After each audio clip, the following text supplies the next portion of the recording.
Good morning, beautiful sunny morning on Sunday. I've decided to do a atmospheric painting today for you. Now it's one I did quite a while ago, and it's got some beautiful colours in the sky, so it's adding more than two colours into the sky. There's the big moon there, shining quite bright in the sky, and then we've got some silhouetted trees coming up against the moon as well. So the first thing I want to say is, there's no drawing really involved in this as such. You can draw the trees previous if you want to. If you're a bit unsteady with trees, if you want to draw them out with pencil first, that's fine, you can do that. I've tended to leave mine and I'll do mine later. What I've drawn in and what I've done at the moment is I've put in a shape, a round circle. So I've actually drawn round a bottle. Find something that you think is the ideal size to fit in this top sort of left-hand corner, but we need to leave plenty round there because we've got to put some nice sky colours in. So the sky's the lightest up this area here, and then obviously as we come round this side and up onto the right-hand side is where it gets to be a little bit darker. So what I've done is I've drawn a circle with a very faint pencil line, because obviously once that's taken out we don't want to see the pencil line round the moon. And then I've just filled it in with some masking fluid. So obviously I've used the brush, I've wet the brush in the water, gone into the soap, masking fluid, and give this a really good coat of masking fluid, ensuring that there's no white spaces coming through and that the edges around the circle are as smooth as I can get them. And then let that dry, which is what that's just finishing off doing now. The next thing I did was I've already mixed up some colours here for the sky.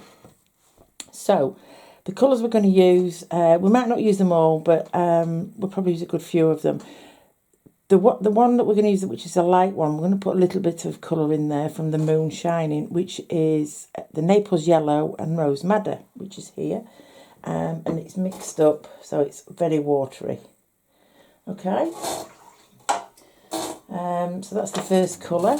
The second colour, I've done some cobalt blue, but because I want it a little bit warmer, I've had a little touch of French ultramarine in, because the French ultramarine is a slightly warmer blue. So by adding that, you get quite a warm blue. Then I have mixed a lightish grey or bluey grey. So I've put some cobalt blue and some rose madder there. And then I've done the same, but with the French ultramarine and rose madder. So we get a slightly different shade. For the very, very dark pieces of the sky, I've done some French ultramarine and a touch of light red. So we've got a very dark colour there. Then I've introduced, this is a cooler blue. So it's cobalt blue with a little bit of cerulean blue in there, because there is a little touch of cooler blues around the moon. Okay, so they're the colours. I've got them mixed up. The brushes that we're going to be using for the sky will probably be going to range from, I've got a size 16 round, size 10 round. That's about it, I think, for the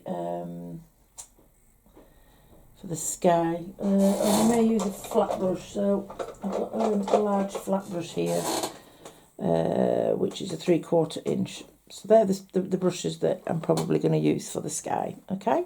But as I say, brushes don't use the specific brushes I've got. Use what brushes you have got, and what you feel comfortable using. That's what it's all about. Okay, so I'll put them brushes down there. So the first thing I've got to do now, there's my paints, put them to one side. I've put a bit of the colour on, of each colour on, and let it dry. I've held it up to my photograph to make sure that I've got more or less as matching as I want in there. Okay, so they're put onto that side. I'll keep hold of that. So now the next thing is we're going to wet this sky. Okay, so to wet the sky, I'm going to use a sponge. It's quite a large area, so to wet a large area, it's my preferred method.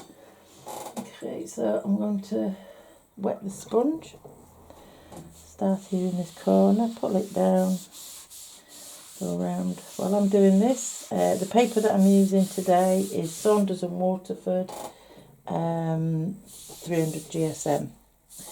It's a nice paper. It's a knot, so it's not smooth and it's not the rough, but it's got a nice tooth on it, so we do get some nice textures in there as well. Okay, so I've gone around with the sponge. I hold it up just to make sure we've got every area covered, no puddles as such. And because we've got a nice area to work in, we need to make sure that is, so we can work it. Okay, so I'm going to I'll pick up the flat brush to start with, and then I'm going to pick up some of the Naples Yellow and Rose Madder, which is the light colour here. Okay, so I'm going to start by putting some of that here in the top left hand corner, coming down around here. Most of the right hand side is going to be very dark, so I'm not really too bothered. Okay, and then also up here down at the bottom, coming round the moon again, is where we're going to get this lighter colour coming up here. Okay, so that's there. Give the brush a quick clean, take off the excess water. I'm going to use this cerulean and cobalt blue, which is a bit of a cooler blue, and I'm going to add a bit of this in here, which goes into this Naples Yellow around the outsides of the moon. As it mixes with the Naples Yellow and Rose Madder, we get some nice grey colours. Okay, clean the brush, take the excess off. So now I'm going to pick up the cobalt blue and a touch of French ultramarine blue, so it's a slightly warmer blue now. Put some of that around directly around the moon there. We can go over the moon because we put the masking fluid on. I'm going to put some of this into the parts of the sky where the Rose Madder and Naples Yellows is, and you can see how we get a nice grey. Twisting the brush all the time to sort of form some nice cloud effects there. Right, move that up here. Okay, some nice clouds there, and then I'm going to go into this French ultramarine and a little bit of Rose Madder, so we've got a bit of a darker grey going on there. And what I'm going to do is I'm going to put a few little bits of, so we've got some little darker clouds appearing in this blue here. So I'm just going to put a few little whispers of clouds here and there. Got some grey, darker grey just coming out of that corner there, purpley grey. Down here it gets a little bit darker, so we can add some of that around here as well. Okay, coming up onto this side, it comes quite far up here now, starting to move further up the paper. So again, just have fun. So, you know, just mixing in the colours, changing the tones slightly, adding in a few bits of fluffy clouds and wispy clouds. Okay, and then I'm going to get the really dark colour that we mixed, and that is going to come down here and fairly high up on this side here, just to create that atmosphere. And then I'm going to mix a bit more of that up. Okay, I'm going to put most of that then up here, just a little bit of it coming down into this side here, but it's mainly going to be all the way down this side here. Just fan that in so it comes into this, into the sky here. Make it a little bit darker, adding some more blue, just a touch of the red. That's it, so we get this really nice dark, which is going to create the atmospheric picture down here.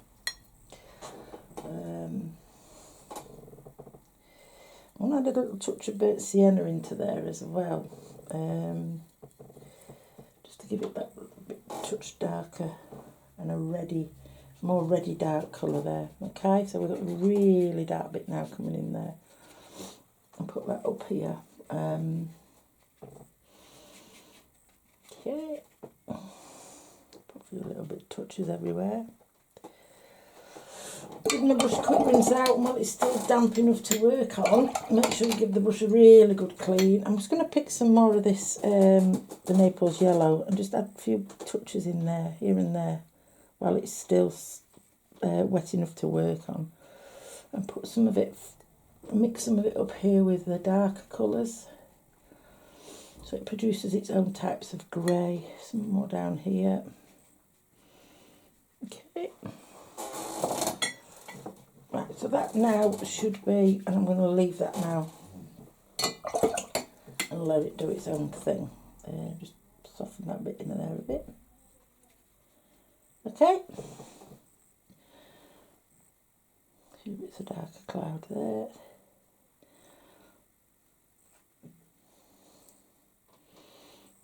A little bit thicker and fluffier there. Right, that's it now. Just leave it alone, and then we need to let that dry. So as you can see there, we've got lots of different colours going in. We do have it sort of going off to that side there. Make the clouds as fluffy as you want. You can see now they're all starting to merge and develop into each other, creating different tones and textures. Got some nice colours in there. So let that dry now thoroughly. We need to let it really dry. And then the next thing we're going to do is we're going to tackle the piece of the moon. Okay, so for the moon, all we're really going to need is, we've got some sort of warmish greys going on there. So to create this warm grey, what I'm going to do is I'm going to use some cobalt blue. I'm going to mix a little bit of the cobalt blue there. And I'm going to put a little bit of the burnt sienna in. Okay. So we've got a fairly sort of grey there. And then I'm just going to add a little bit more water to it.